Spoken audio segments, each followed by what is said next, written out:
ہیں جناب حجت الاسلام والمسلمین شیخ محمد شفیع نجفی صاحب سے اور گفتگو کا آغاز کرتے ہیں۔ قبلہ السلام علیکم اور خوش آمدید۔ قبلہ کل آپ موارد تیمم بیان فرما رہے تھے، وہ جگہیں وہ موارد کے جہاں پر انسان کو تیمم کرنا پڑتا ہے وضو وغیرہ یا غسل وغیرہ کے بدلے میں، لیکن وہ وقت نے ہمیں اجازت نہیں دی اور بیچ میں گفتگو روکنا پڑی تھی۔ ہم چاہتے ہیں کہ اثر نو آپ وہی موارد پھر بیان فرما دیجیے۔ بسم اللہ الرحمن الرحیم۔ وہ موارد یا مقامات جہاں تیمم کی نوبت آتی ہے، صحیح، فقہی اصطلاح میں انہیں مجوزات تیمم کہا جاتا ہے، یعنی وہ شرعی عذر کہ جس کی وجہ سے وضو واجب نہیں ہوتا، تیمم کی نوبت آتی ہے، صحیح، اور تیمم جائز ہو جاتا ہے، یعنی تیمم کو جائز بنانے والی چیزیں، صحیح، مجوزات تیمم۔ صحیح، ان میں سب سے پہلا مجوز جس کی وجہ سے وضو واجب نہیں رہتا، تیمم کی نوبت آتی ہے اور تیمم سے پڑھی گئی نماز صحیح ہوگی اور قبول ہوگی، وہ عدم وجدان الماء جیسے روایات میں ہیں، اور روایت کی روشنی میں فقہا کی عبارت ہے پانی موجود نہ ہو۔ صحیح، پانی موجود نہ ہو، پانی موجود نہ ہو، البتہ اس کا یہ مطلب بھی نہیں ہے کہ جہاں آپ نماز پڑھنا چاہتے ہیں وہاں آپ کے نزدیک اس مکان میں یا بالکل اسی جگہ اس سے کوئی 2-4 میٹر کے فاصلے پر یا 10 میٹر کے فاصلے پر اگر پانی نہیں ہے تو تیمم کی نوبت آئے، ایسا نہیں ہے۔ صحیح، بلکہ جس مکان میں آپ رہ رہے ہیں، مکان کے اندر نہیں ہے، وہاں کوئی نلکا نہیں ہے، اس کے اندر کوئی کنواں نہیں ہے یا برتن میں پانی نہیں ہے، تو پھر آپ کو پانی تلاش کرنا ہوگا۔ صحیح، آس پاس مشرق کی طرف، مغرب کی طرف، شمال جنوب کی طرف صحیح، تلاش کے بعد بھی اگر پانی آپ کو نہ ملے، آپ کو پانی کی عدم موجودگی کا اگر اطمینان ہو تو پھر تیمم کی نوبت آئے گی۔ تو پہلا جو مجوز ہے یا پہلی صورت جہاں پر تیمم کی نوبت آتی ہے وہ پانی کا نہ ہونا ہے، پانی کا نایاب ہونا۔ اچھی جو تعبیر ہے، جی پانی نایاب ہے، بالکل ٹھیک ہے۔ اچھا قبلہ، آپ نے کل بیان فرمایا تھا کہ تلاش کی ایک حد آپ نے بتائی تھی، تیر پھینکا جائے اور تیر جہاں گرے، وہ تیر وغیرہ تو آج کے زمانے میں نہیں ہے، تو اس کی کوئی مقدار ہمیں بتائی جا سکتی ہے آج کل کی زبان میں؟ جو فاصلہ کتنا ہے؟ وہ ہم نے عرض کیا تھا کہ جس مکان میں آپ رہ رہے ہیں اس کے اندر یا اس کے باہر اگر پانی نہیں ہے تو یہ آپ کو اپنے چاروں طرف پانی کو تلاش کرنا ہوگا، اور تلاش کے لیے جتنی مسافت آپ جائیں گے وہ بھی اس کی مقدار بھی زمین کے حساب سے مختلف ہے۔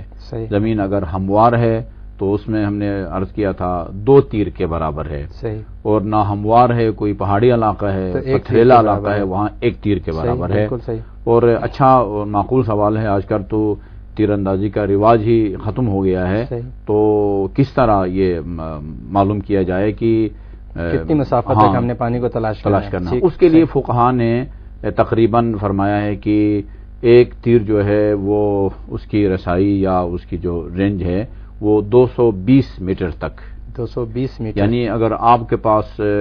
وقت میں گنجائش ہے اور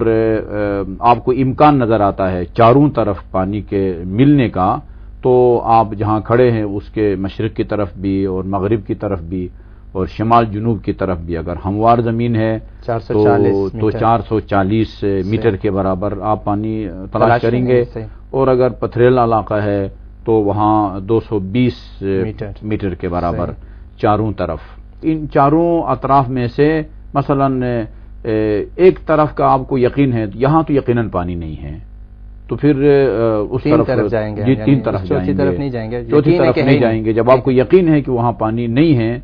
اب آپ خود آپ نے علاقہ دیکھا ہوا ہے یا کسی نے آپ کو خبر دی ہے تو کہ اس علاقے میں تلاش بیکار ہے، تو اس طرف آپ نہیں جائیں گے۔ یعنی چاروں اطراف میں سے جس طرف کے بارے میں آپ کو تسلی ہو، اطمینان ہو کہ یہاں پانی نہیں ہے، اس طرف تلاش میں جانا واجب نہیں ہوگا، اور جس طرف آپ کو امکان نظر آئے، احتمال ہو کہ اس طرف پانی ہوگا، وہاں آپ پانی کو تلاش کریں گے، اور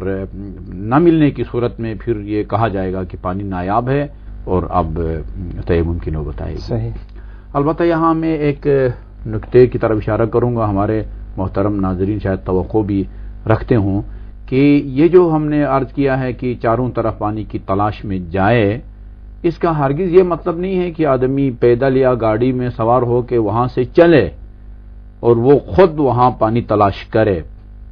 بلکہ اصل مقصد یہ ہے کہ وہ یہ معلوم کر لے کہ پانی ہے یا نہیں ہے۔ پانی ہے تو پھر اس کو پانی حاصل کرنے کے لیے یا اٹھانے کے لیے جائے، یا کسی سے کہے کہ وہ پانی مجھے لا کر دو۔ تلاش چل کے بھی کیا جا سکتا ہے، اور آج کے اس جدید دور میں وہ کمیونیکیشن کا دور ہے، لوگ جو ہے وہ ہر دوسرے میٹر پر موبائل بے دست لوگ موجود ہیں،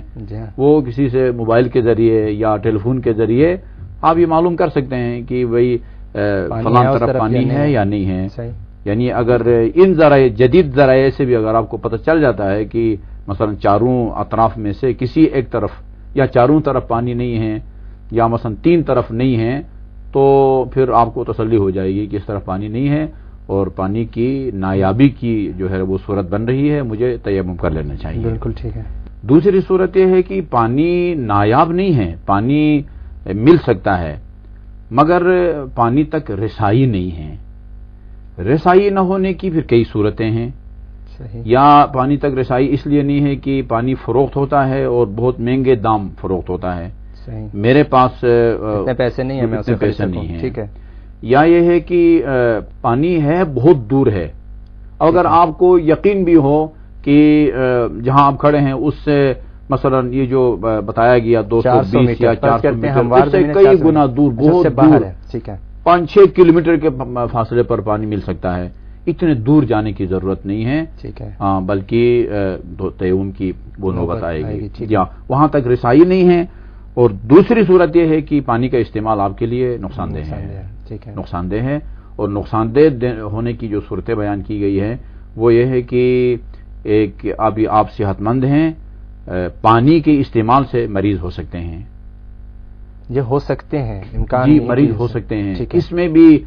بڑے واضح الفاظ میں لکھا ہے فقہا نے کہ ضروری نہیں ہے کہ آپ کو 100% یقین ہو کہ اگر پانی استعمال کروں گا تو مریض ہو جاؤں گا،